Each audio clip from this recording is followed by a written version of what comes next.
Hello friends, આજે હું તમારી સાથે શેર કરવાની છું સફેદ ચણાનું શાક.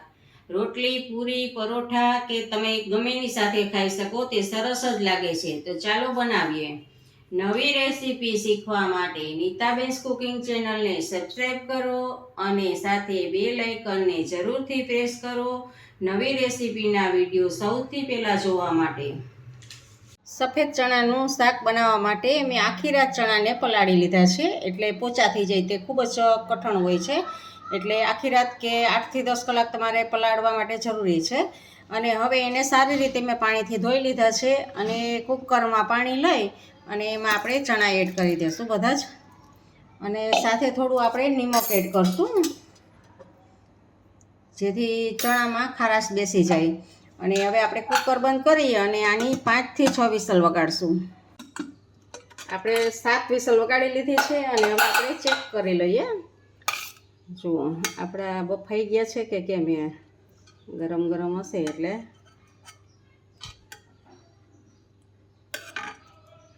જો હાથથી આપણે જો બફાઈ ગયા છે. અને જો ના બફાણા હોય તો પાછું તમારે કુકર બંધ કરી અને 2-3 વિસલ વગાડી લેવાની છે. તો આપણા ચણા બફાઈ ગયા છે.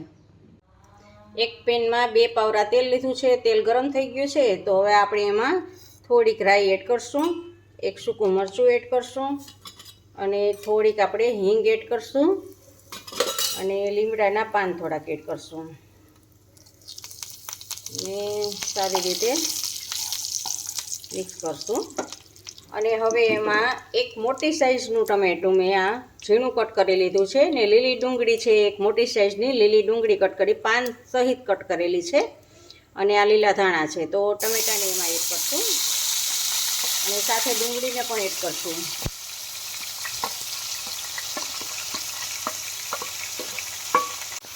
અને હવે આને સાતળવાનું છે. આપણે તેલમાં થોડીક વાર એમને જ સાતળવાનું છે, મસાલા કરવાના નથી. પછી આપણે મસાલા કરશું. તો આપણે 50 થી 60% ડુંગળી ને ટમેટા કૂક થઈ ગયા છે. હવે આપણે ગેસને સ્લો કરી દેવાનો છે અને એમાં આપણે અડધી ટીસ્પૂન જેટલી હળદર એડ કરશું, 1 ટીસ્પૂન ધાણા જીરું પાવડર એડ કરશું, સ્વાદ પ્રમાણે નિમક એડ કરવાનું છે. તમે છોલે બાફ્યા હતા ચણા, એમાં પણ નિમક એડ કર્યું છે, એટલે એ પ્રમાણે તમારે નિમક એડ કરવાનું છે. અને બધું સાતળી લેશું. એક વખત બધું સતળાઈ જાય પછી આપણે લાલ મરચું પાવડર એડ કરશું. અડધી ટીસ્પૂન આપણે લાલ મરચું પાવડર, તીખું મરચું છે એ એડ કરશું. 1 ટીસ્પૂન કાશ્મીરી મરચું આપણે એડ કરશું, જે કલર માટે આપણે કાશ્મીરી મરચું લેશું. અને સ્લો ગેસ ઉપર જ આપણે મરચું નાખ્યા પછી સ્લો ગેસ જ રાખવાનો છે, ગેસને ફાસ્ટ નથી કરવાનો. અને જુઓ, આવી રીતે આમ સાતળશું આપણે. અને હવે આપણે એમાં પાણી એડ કરશું, થોડુંક 2 ચમચી જેટલું જ પાણી એડ કરવાનું છે, જેથી તમારા મસાલા બળી ના જાય. અને સારી રીતે મસાલાને પકાવવાના છે. જો તમે શાકમાં ખાંડ નાખતા હોય તો તમારા ટેસ્ટ પ્રમાણે તમારે ખાંડ એડ કરવાની છે. હું અહીંયા અડધી ચમચી ખાંડ એડ કરું છું. અને હવે આપણે એમાં ફ્રેશ મલાઈ એડ કરશું. જો આ ઓપ્શનલ છે મલાઈ એડ કરવી, પણ આપણે રેસ્ટોરન્ટ જેવું બનાવવું છે એટલે આપણે આ મલાઈ એડ કરીએ છીએ. અને સારી રીતે મિક્સ કરી દેશું. જુઓ, મલાઈ એડ કરી અને થોડીક વખત આવી રીતે આમ હલાવી લેવાનું છે.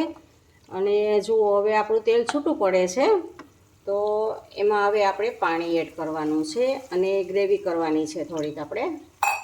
અને જુઓ તમે, આવી રીતે ગ્રેવીને થોડીક વાર પકાવી લેશું એમને. હવે ગેસને આપણે થોડોક મીડિયમથી હાઈની વચ્ચે રાખશું આપણે ગેસને. હવે જે આપણે અગાઉથી બાફેલા ચણા હતા એ ચણાને એમાં એડ કરશું. તો આ બધા જ ચણાને એમાં એડ કરી દઈશું આપણે બધા જ ચણાને એડ કરી દીધા છે. તો હવે ઢાંકણ ઢાંકી અને મીડિયમ ટુ સ્લો ગેસ ઉપર આને 5 મિનિટ માટે થવા દઈએ. હવે આપણે ઢાંકણ ઢાંકીને 5 મિનિટ થઈ ગઈ છે. હવે જુઓ, એકદમ સરસ આપણે આ ફૂલ ગેસે કરેલું હતું. અને હવે આપણે આમાં ગરમ મસાલો એડ કરશું. તમારા ટેસ્ટ પ્રમાણે તમારે ગરમ મસાલો એડ કરવાનો છે. અને લીલા ધાણા એડ કરશું આપણે. લીલા લીલા ધાણા અને ગરમ મસાલો એડ કરી અને સારી રીતે હલાવી લેવાનું છે. અને રસો જેટલો તમારે રાખવો હોય એ પ્રમાણે ગ્રેવીનો રસો તમારે રાખી શકો છો. અને જો હું આટલો રાખું છું, બહુ વધારે પણ નહીં અને ઓછો પણ નહીં. તો આપણું આ ચણાનું સફેદ ચણાનું શાક બની ગયું છે. હવે આપણે એક સર્વિંગ બાઉલમાં લેશું.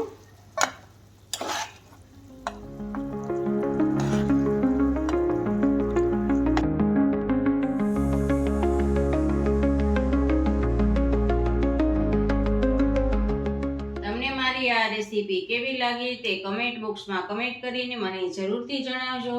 ઇન્સ્ટાગ્રામમાં મારા પેજને ફોલો કરજો. અને જો તમને મારી આ રેસીપી ગમી હોય તો લાઈક કરીને તમારા ફેમિલી મેમ્બર્સ અને ગ્રુપમાં શેર કરજો. અને મારી ચેનલને સબસ્ક્રાઈબ કરજો. ફરી મળીએ એક નવી રેસીપી સાથે.